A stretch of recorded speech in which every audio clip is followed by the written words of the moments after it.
इस वक्त की बड़ी खबर आपको बता दें, यूपी में लगातार मौलानाओं के बयान तेजी से वायरल हो रहे हैं जो यूपी में माहौल बिगाड़ने का काम कर रहे हैं। और इसी कड़ी में हैदराबाद के एक मौलाना का बयान सामने आया है जहां पर वो साफ तौर पर कह रहे हैं कि ईद की नमाज जो है वो सड़कों पर भी पढ़ी जाएगी, कोई माई का लाल रोक कर दिखा दे। इस तरीके के बयान से अब पूरे यूपी का माहौल बिगड़ा हुआ है। वहीं दूसरी तरफ आपको बता दें, सीएम योगी की मां, उनको लेकर जो गाली मौलाना सलीम ने दी, उसके बाद अभी भी विरोध प्रदर्शन तेजी से चल रहा है। कुशीनगर में भी उसी का ये वीडियो सोशल मीडिया पर वायरल हो रहा है जहां पर लोग ज्ञापन सौंप रहे कि किसी भी तरीके से इनकी गिरफ्तारी हो जानी चाहिए मौलाना की। तो क्या कुछ चल रहा है मौलाना के खिलाफ बताएंगे आपको। मेरे साथ मौजूद है मेरे सहयोगी हर्षी। सर, सबसे पहले बात हैदराबाद के मौलाना की करते हैं। वो साफ तौर पर कह रहे हैं कि नमाज तो हम सड़क पर ही पढ़ेंगे।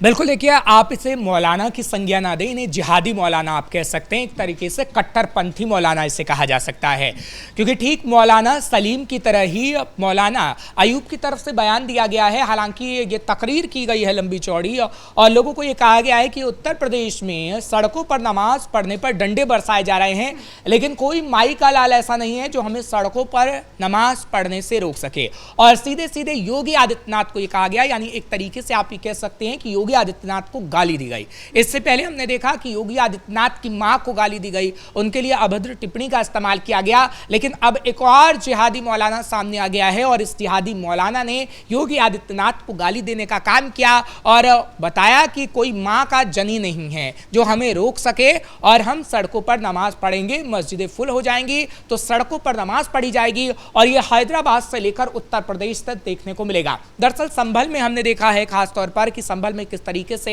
नमाज रमज़ान का महीना है और नमाज पढ़ने शाही जामा मस्जिद के अंदर लोग जा रहे हैं। हालांकि कोर्ट का मसला अलग है, लेकिन पुलिस की तरफ से बाकायदा ये कहा गया है कि सड़कों पर जाम की समस्या रहती है और सड़कों पर आप कोशिश करें कि आप नमाज ना पढ़ें। ये पुलिस की तरफ से बाकायदा अपील की गई है और पुलिस ये कह रही है कि आप मस्जिद में नमाज पढ़ेंगे ईद के दौरान, तो अगर ईद के दौरान मस्जिद फुल हो जाती है तो आप अपने घर पर भी नमाज पढ़ सकते हैं, ये अपील की गई। हालांकि इस अपील को एक तरीके से ये बना दिया गया कि योगी आदित्यनाथ की पुलिस मुसलमानों पर अत्याचार कर रही है और नमाजियों पर डंडे बरसाने का काम कर रही है। मौलाना की तकरीर में तो यही कहा गया है। इस बयान को जो है वो संभल सीओ के बयान के पलटवार में माना जा रहा है, जहां पर संभल सीओ ने कहा था साफ तौर पर कि किसी को भी सड़क पर नमाज पढ़ने नहीं दिया जाएगा, कोई भी ये गुस्ताखी ना करे। देखिए, पुलिस सिर्फ व्यवस्थाओं को सही तरीके से मैनेज करना चाहती है, क्योंकि आप देखेंगे कि जब भी नमाज पढ़ी जाती है तो कहीं ना कहीं काफ़ी मुश्किल होती है। अगर सड़कों पर नमाज पढ़ेंगे तो गाड़ियां कहां से चलेगी, आम लोगों को ही दिक्कत होगी और वो आम लोग हिंदू भी होंगे, मुसलमान भी होंगे। तो अगर नमाज आप पढ़ रहे हैं, मस्जिद में जितनी जगह है तो आप उसी के अनुसार, क्योंकि देखिए मौलवियों को भी अपील करनी चाहिए। यहाँ पर सवाल ये उठता है कि क्या वो मौलवी भी अपील करेंगे जो उत्तर प्रदेश में इस वक्त कट्टरपंथ फैलाने का काम कर रहे हैं। लेकिन कुछ मौलवी ऐसे भी हैं जो कहीं ना, जैसे रिजवी जैसे लोग हैं, रिजवी का बयान भी पिछले दिनों सामने आया था और उन्होंने अपील की थी कि आप अगर नमाज पढ़ने जा रहे हैं तो आपसी सौहार्द रखिए और मस्जिदों में खास तौर पर नमाज पढ़िए। लेकिन ये कट्टरपंथी मौलाना नहीं चाहते हैं कि उत्तर प्रदेश का माहौल पूरी तरीके से ठीक रहे। मौलाना सलीम जैसे लोग हों या फिर बात करें इस अयूब जैसे लोग, ये बिल्कुल भी नहीं चाहते हैं। क्योंकि आप देखेंगे कि मौलाना सलीम हो या फिर मौलाना अयूब हो, ये AIMIM से जुड़े रहे हैं। अयूब का भी अगर आपने इतिहास खंगाला होगा तो ये भी AIMIM से जुड़ा रहा है और कहीं ना कहीं कांग्रेस से भी ये जुड़ा रहा और इसलिए खास तौर पर ऐसे बयान दे रहा है कि उत्तर प्रदेश के जो मुसलमान हैं वो योगी आदित्यनाथ को वोट ना दें और वो किसी ऐसी पार्टी को वोट दें जो कहीं ना कहीं आगे आने वाले समय में कट्टरपंथियों का साथ दे सकें। हालांकि देखिए, बीजेपी की अगर हम बात करते हैं तो उत्तर प्रदेश में कम ही मुसलमानों का वोट मिलता है, आप कह लीजिए कि 1-2% भी नहीं होगा। लेकिन मुसलमानों के लिए बीजेपी उतना ही काम करती है जितना अन्य जातियों के लोगों के लिए करती है या हिंदुओं के लिए काम करती है। लेकिन ये मुसलमान, अगर आप इस शब्द का इस्तेमाल करेंगे तो इनके लिए मुसलमान शब्द का इस्तेमाल बिल्कुल भी वाजिब नहीं है। इन्हें आप कट्टरपंथी कहिए, इन्हें आप जिहादी मौलाना कहिए। और ये जिहादी मौलाना चाहते हैं कि कैसे हम भड़काएं मुसलमानों को उत्तर प्रदेश में खास तौर पर, क्योंकि देखिए उत्तर प्रदेश सबसे बड़ा राज्य है भारत का आबादी के लिहाज से और हम देखते हैं कि जब चुनाव होता है तो उत्तर प्रदेश पर सभी की नजरें होती हैं, क्योंकि उत्तर प्रदेश में अगर किसी की सरकार बनती है तो कहीं ना कहीं केंद्र में भी उसी की सरकार रहती है। वो हमने अक्सर देखा। देखा है। लेकिन ऐसे मौलाना ये चाहते हैं कि अखिलेश यादव की सरकार हो या फिर कांग्रेस की सरकार हो, जो कहीं ना कहीं मुसलमानों को खुली छूट दे दें कि आप चाहिए कट्टरपंथ फैलाइए। क्योंकि आप देख लीजिए कांग्रेस में कई लीडर ऐसे हैं, कई मौलाना लीडर ऐसे हैं, और समाजवादी पार्टी में भी ऐसे हैं। अभी आप जियाउर रहमान बरका देख लीजिए कि वो संभल के सांसद हैं, लेकिन उसके बावजूद वो ऐसे बयान देते हैं, जहरीले बयान देते हैं कि मुसलमानों कट्टरपंथियों को सड़क पर आना पड़ता है और कट्टरपंथी माहौल को खराब कर देते हैं। मौलाना सैयद जो है वो साफ तौर पर एक सवाल उठा रहे हैं। वो कह रहे हैं कि जब हिंदुओं का त्योहार आता है, होली आती है, तब हम देखते हैं कि सड़कों पर ही होली खेली जाती है, कपड़े फाड़ दिए जाते हैं, पूरा माहौल बिगाड़ा जाता है, हो हल्ला होता है, सारी बातें उन्होंने कही। लेकिन जब नमाज का वक्त आता है, जब हम शांति से नमाज पढ़ रहे हैं और क्योंकि मस्जिद में जगह नहीं होती इसलिए हम सड़कों पर नमाज पढ़ते हैं, तो आप लोगों को दिक्कत होती है। तब सीएम योगी नहीं आते, तब कोई पुलिस प्रशासन रोकने नहीं आता होली खेलने वालों को। देखिए, होली रंगों का त्योहार है और होली ऐसा नहीं है कि जो शास्त्रों में लिखा है या कैसे भी है, हमने होली मनाई है तो वो घर के बंद दरवाजे में होली खेली जाए। होली का त्यौहार का मतलब होता है कि आप एक दूसरे को रंग लगाइए, आपके मन में जितने भी लोगों के लिए नफरत है उसको मिटा दीजिए। होली का त्यौहार आपसी सौहार्द का त्यौहार है। लेकिन ये मौलाना चाहते हैं कि होली का त्यौहार में भी खूनी रंजिश हो। क्या आपने राष्ट्रीय राजधानी दिल्ली में नहीं देखा कि किस तरीके से तरुण को पीट पीट कर मार दिया गया? ये ऐसे ही मौलानाओं की वजह से होता है। जब हमने उत्तम नगर के अंदर देखा कि कैसे सिर्फ गुब्बारे के कुछ छींटे ही पड़े और कैसे कई मौलाना, कई कट्टरपंथी आ गए और उस हिंदू व्यक्ति को, तरुण को पीट पीट कर मारा गया और पूरे मुस्लिम समाज में कट्टरपंथियों के लिए मैसेज फैलाया गया कि अब आपको ऐसा ही करना है, होली का त्यौहार हो, दिवाली का त्यौहार हो। लेकिन वहां जिस तरीके से कार्रवाई हो रही है, इनमें दहशत पैदा करने की भी कोशिश की गई है और इन मौलानाओं को ठोकने का ऑर्डर भी कहीं ना कहीं निकल सकता है। क्योंकि आप देखिए, ऐसे मौलाना कहीं ना कहीं खतरा पैदा करते हैं देश के लिए भी, ऐसे मौलाना खतरा पैदा करते हैं उत्तर प्रदेश के राज्य के लिए। पर वो कह तो रहे कि सड़कों पर हम नमाज पढ़ेंगे लेकिन शांति से पढ़ेंगे, तो फिर क्या दिक्कत है? देखिए, सड़कों पर नमाज जब पढ़ी जाएगी तो सड़कों पर अव्यवस्थित चीजें नहीं होनी चाहिए। क्योंकि अगर ये मौलाना अगर बात करें तो मौलाना अगर ये कह रहे हैं तब तो ठीक है कि शांतिपूर्वक नमाज पढ़ी जाएगी, आप मस्जिद में पढ़ लीजिए, घर में भी कहा जा सकता था।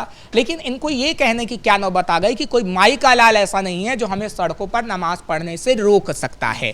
आपने राष्ट्रीय राजधानी दिल्ली में कई ऐसे वाक्य देखे होंगे, क्योंकि हाल ही में प्रताप बाग का एक मामला सामने आया था, जब प्रताप बाग और आज़ादपुर के पास 3 मस्जिदें पड़ती हैं और वहाँ पर जब सड़क पर नमाज पढ़ी गई तो पथराव हुआ था मस्जिद से। हालांकि ये 3 से 4 साल पुरानी घटना है, लेकिन मामले में काफ़ी तूल पकड़ा गया था जब लाउडस्पीकर से हमने देखा था कि मौलानाओं को अपील करवाई गई थी मौलानाओं से।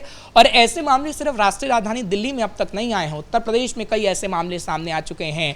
और आपने हमेशा से देखा है कि चाहे समाजवादी पार्टी और कांग्रेस की सरकार उत्तर प्रदेश में रही हो तो वहाँ पर किस तरीके से अव्यवस्थित चीज़ें होती थी और रामनवमी का जुलूस तक नहीं निकल पाता था, सड़कों पर नमाज खुलेआम होती थी, मौलानाओं की चलती थी, मौलानाओं को अहम पद दिए जाते थे। मौलाना तौकीर रजा समाजवादी पार्टी में किस अहम पद पर था, किसी से छुपा नहीं है।